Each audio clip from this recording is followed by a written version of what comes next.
गुरु प्यारी परम आदरणीय प्यारी सत्संग जी, प्यार से कहिए धन्यकार जी।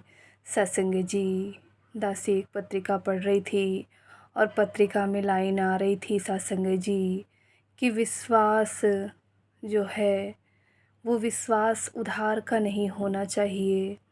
सत्संग जी, दासी को ये बात बिल्कुल समझ नहीं आई कि आखिर इसमें लिखा क्या है। तो सत्संग जी, जब उन लाइनों को पढ़ा तो समझ आया कि ये लाइन क्यों लिखी गई है कि विश्वास उधार का ना हो।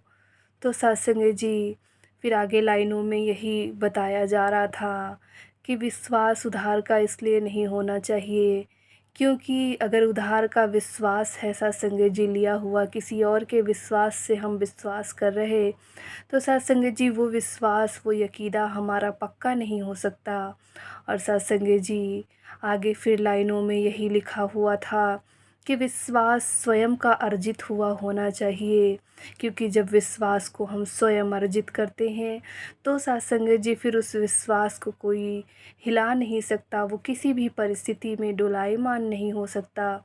तो सत्संग जी, फिर समझ आया कि ये विश्वास उधार का ना हो, ये लाइन क्यों लिखी गई है।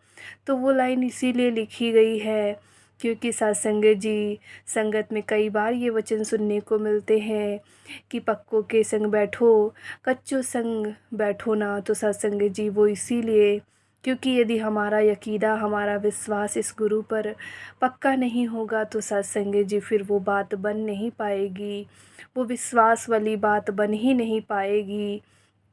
कि यदि सामने से किसी ने कह दिया कि नहीं, ये जो हाथी है वो सुई की नोक से पार नहीं जा सकता है, तो सत्संग जी फिर हमारा विश्वास वहीं पर हिल गया, वहीं पर डोलायमान हो गया कि मुझे विश्वास नहीं रहा सतगुरु पर।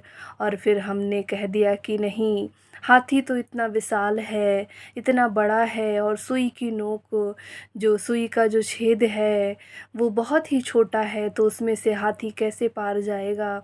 सत्संग जी, इस तरह का जो विश्वास है वो हमारा विश्वास बन जाता है कि नहीं, यह तो असंभव कार्य है। लेकिन फिर सत्संग जी, हम इस निरंकार परमात्मा को भूल जाते हैं कि असंभव शब्द सत्संग जी वो हम सब के लिए है, लेकिन ये तो समर्थ है सत्संग जी, सब कुछ करने वाला है।